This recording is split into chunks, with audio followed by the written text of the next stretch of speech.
டெல்லி முதலமைச்சர் அரவிந்த் கெஜ்ரிவால் பதவியை ராஜினாமா செய்வதாக அறிவித்திருக்கும் நிலையில் அடுத்த முதலமைச்சர் யார் என்ற எதிர்பார்ப்பு ஏற்பட்டுள்ளது.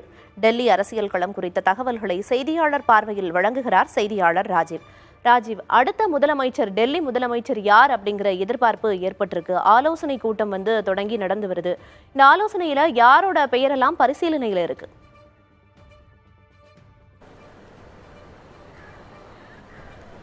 பிரியதர்ஷினி, கண்டிப்பாக அதாவது நான் நேர்மையானவன் என்பதை டெல்லி மக்கள் தீர்மானித்து தேர்தல் மூலமாக என்னை மீண்டும் முதல்வராக்கும் வரை நான் முதல்வர் நாற்காலியில் அமர மாட்டேன் என்று அரவிந்த் கெஜ்ரிவால் தெரிவித்திருக்கின்றார். நாளை அவர் ராஜினாமா செய்ய இருக்கக்கூடிய நிலையில தான் இன்று மிக முக்கிய ஒரு ஆலோசனை கூட்டமாக இன்றைய தினம் நடைபெற இருக்கின்றது. இந்த ஆலோசனை கூட்டத்தில் முதல்வர் இல்லத்தில் நடைபெறும் இந்த கூட்டத்தில் முன்னாள் துணை முதல்வர் மணீஷ் சிசோடியா, நாடாளுமன்ற உறுப்பினர்கள் மற்றும் சட்டமன்ற உறுப்பினர்கள் புதிய முதல்வரை தேர்ந்தெடுக்கும் அந்த பணியில ஆலோசனையில ஈடுபட இருக்கிறார்கள். புதிய முதல்வராக தேர்ந்தெடுக்கும் அந்த பட்டியலில் முதலில் இருப்பது மாநில அமைச்சர் அதிஷி ஏற்கனவே 2020ஆம் ஆண்டு சட்டமன்ற தேர்தல் மூலமாக முதல் முறையாக தேர்தலில் போட்டியிட்டு வெற்றி பெற்றவர். ஆக்ஸ்போர்ட் பல்கலைக்கழகத்தில் பட்டம் பெற்றவர். அதே போல இந்தியா இயக்கத்தின் மூலமாக ஊழலுக்கு எதிராக அரசியலில் நுழைந்த ஒரு நபராக பார்க்கப்படுகிறார். அதே போல முன்னாள் கல்வி அமைச்சராக இருந்த மணீஷ் சிசோடியாவுடன் டெல்லி கல்வித்துறையை மேம்படுத்துவதற்கான பல்வேறு பணிகளில் ஈடுபட்டவர்.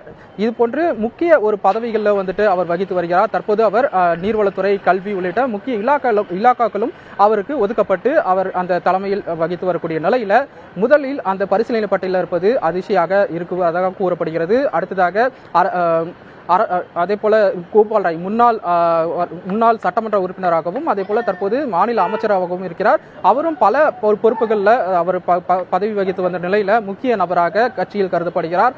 அதே போல சௌரவ் பரத்வாஜும் தற்போது அமைச்சராக இருக்கக்கூடிய நிலையில அவருடைய பெயரும் இந்த பட்டியலில் இருப்பதாக கூறப்படுகிறது. இவர்கள் எல்லாமே இந்த அரசியல் கட்சியில் சார்ந்த இருக்கக்கூடிய ஒரு நபராக கருதப்படும் நிலையில அரவிந்த் கெஜ்ரிவாலின் மனைவி சுனிதா கெஜ்ரிவாலும் இந்த பட்டியலில் இடம்பெற்றிருக்கிறார் என்று அரசியல் அந்த வட்டாரத்தினுடைய அந்த கட்சிகள் வட்டாரத்தின் மூலமாக நமக்கு தெரிய வருகிறது. இருப்பினும் சுனிதா கெஜ்ரிவாலுக்கு அதிகப்படியான அந்த வாய்ப்புகள் கிடைக்காது. ஏனென்றால் அவர் அரசியல் ரீதியாக எந்த ஒரு பணிகளையும் அவருக்கு எந்த ஒரு பொறுப்பும் கிடையாது. குறிப்பாக முதல்வர் சிறையில் இருந்த பொழுது கூட அவர் அந்த பரப்புரைகளில் மட்டுமே ஈடுபட்டு வந்தார். அதே போல கட்சி ரீதியாக பார்த்தோம் என்றால் இதற்கு முன்னதாக நடைபெற்ற அந்த தேர்தல்களில் சுனிதா கெஜ்ரிவால் ஆம் ஆத்மி கட்சி வேட்பாளர்களை ஆதரித்து பரப்புரைகளில் ஈடுபட்டு வந்திருந்தார். ஆனால் அவருக்கு எந்த ஒரு கட்சியில் எந்த ஒரு பொறுப்பும் இல்லாத சூழல்ல இது போன்ற ஒரு நிலையில அவருடைய அந்த பெயரும் பரிந்துரைக்க அந்த பட்டியலில் இருக்கின்றது. இருப்பினும் அவருக்கு அந்த முதல்வராக தேர்ந்தெடுப்பதற்கான வாய்ப்புகள் குறைவாகவே இருப்பதாக கூறப்படுகிறது. இவர்களை தவிர்த்து ஏற்கனவே தற்போது பதவியில் இருக்கக்கூடிய